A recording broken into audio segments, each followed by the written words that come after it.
Hey guys, Azza here from Pro Guarding.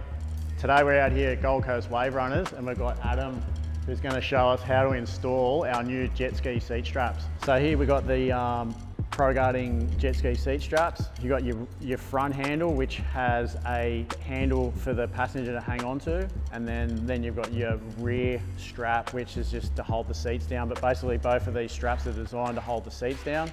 And then you've got your saddles, stainless steel saddles, 4 saddles, and then you've got your bonnet bungees or hood bungees to stop the hatch from popping up when you roll the ski.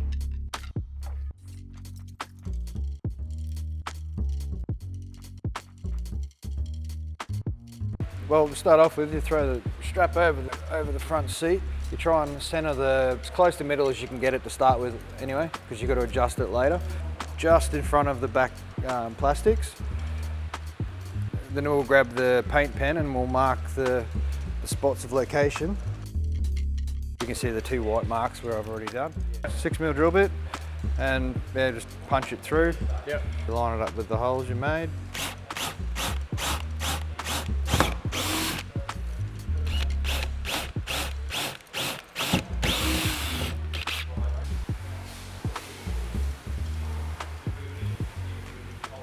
Make sure you always put a washer on either side of the fiberglass.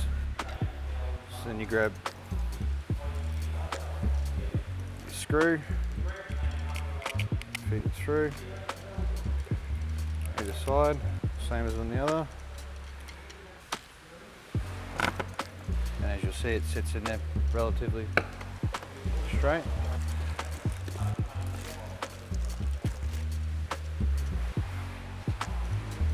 Same thing, you grab the washer and the nut. Just do it up finger tight to start with. And then you grab your Phillips head screwdriver, 3/8 spanner.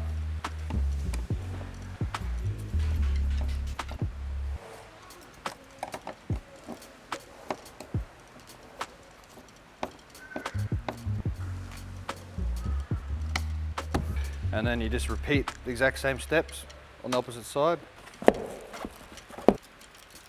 Straight over, you're trying to get it to center. You adjust the first strap again, and then the same principle. We tag it up until we kind of get to where we want. You just got to roughly measure it. Same thing again. You grab your saddle. Rough idea of where you're looking. Look, and you can see over it. It's not like crooked or front or back. And then you just same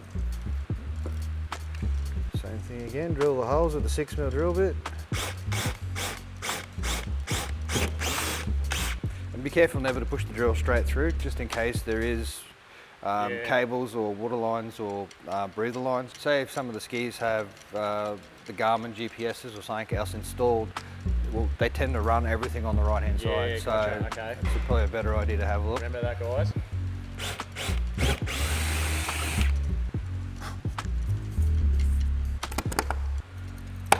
Same thing, just push it back in. And clip the seat from the buckle.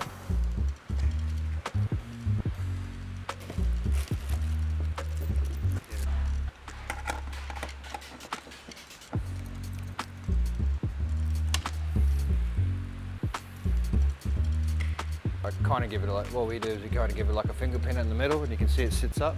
Well, you try to aim as close to the clip, this clip point. So like at the back and the front of the skis, there's a buckle where the seats clip on, and the same as at the back, there's a clip, and you can see the handles at the rear, where you try and keep the pressure on the clip, because if the clip's the part that can pop. So you want the downward force straight off the clip. As close to, as close to. Throw it over. And you want to try and make the buckle sit as close as you can. To the side. Yeah, because otherwise you'll be sitting on the buckle. Yeah. Measure up.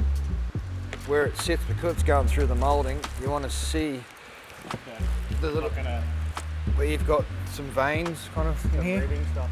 And then when you've eyed it up as best as you can, grab your saddle out again, into the holder. And the same, you grab your marker pen.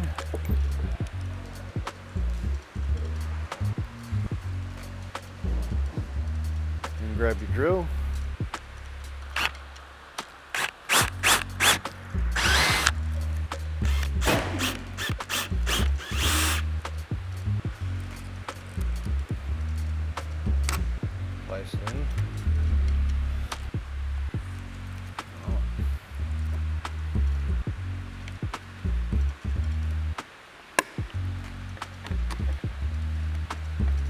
And get the buckle as close to the side as you can, but without making it hard to get to.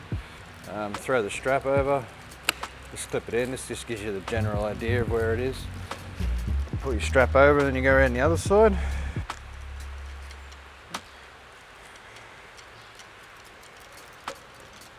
Yeah, and then when you roughly got the idea where you are,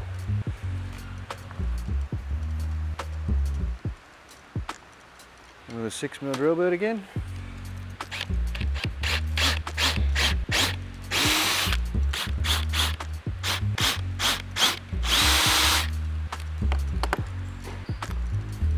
Just do it up finger tight.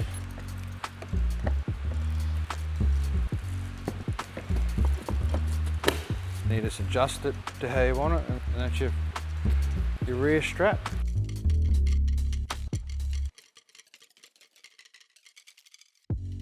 We've got the bonnet bungee here with the ankle point, and we're going to use stainless steel pop rivets. What's a 6mm pop rivet? Yeah, stainless steel long stems, just so when you're actually using the pop rivet, because there's two layers of skin under the hood. Yeah, right. It's So got like a cell. Like yeah, like so you want it to bite into shell. both. Yeah, Yeah, like you can right, see that. Make sure when you go through it that it's going to grab hold and gets a firm anchor. But now I suppose you just got to figure out where you want to place them. Have them up higher so that they can access the latch when they're out in the water. Yeah.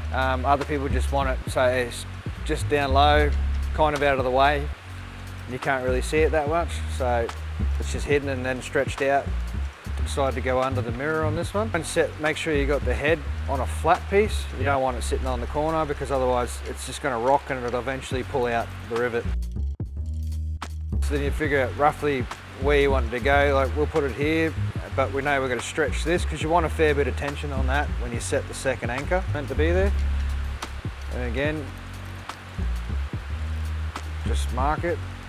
And you're better off setting the first one before you start setting the second anchor, because you won't be able to set the actual tension. If you preset this before you put that one in, it could be too loose and then it won't actually do anything. Even though you've already marked it, still lift the hood and check what's behind it. Make sure it's not going to go through your seal or anything like that, because last thing you want to get is water inside of your cargo.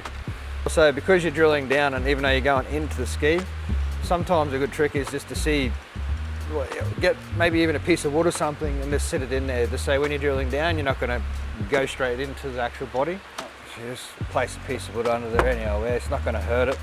Same as before, but you can check the drill size if you really want to, just for the rivet to go through. You're going to have to do this anyway when you do it. Yeah, rim it out a bit. Just rim it out a bit, then line up the hole.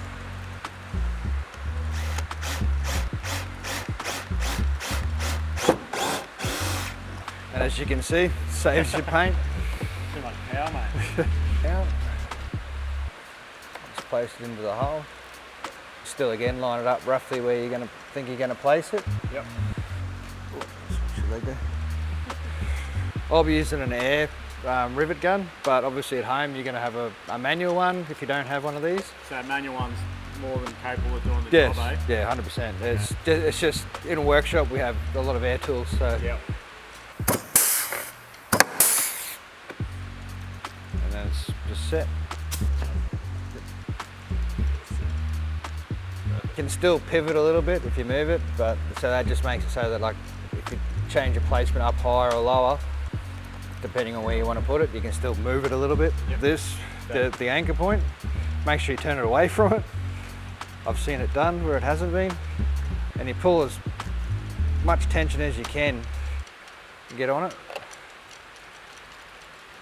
Try and keep it as straight as you can, like so it's pulling through, not from an angle, because sometimes too much of an angle, it'll just Lose a little bit of a stretch, it'll eh? come out and it wears a lot quicker, but not too hard so you can't actually get it off. Mark it on that.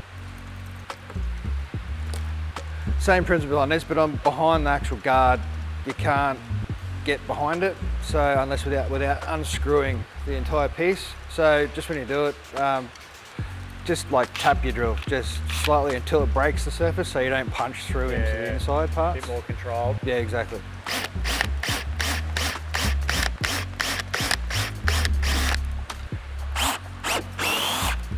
This time 2 stainless steel rivets.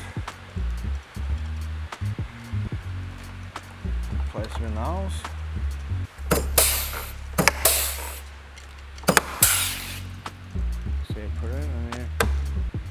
attached. And obviously some rivets have the excess on top, but you can just get a punch and tap it back in so you can't see that. Cool, so Adam's just completed the bonnet bungee tie down system. This is essential for holding your hatch down in a wipeout situation. If this hatch is not secure and it pops up, then water gets into the hull and then the ski will sink straight away. So these things are essential. Moving down here, we've completed the whole process of the seat strap system. We've got the front seat with the grab handle here, and then moving on to the back strap as well. So as you can see, it's nice and secure. This will handle any wipeout, ski secure, and it's ready for operation.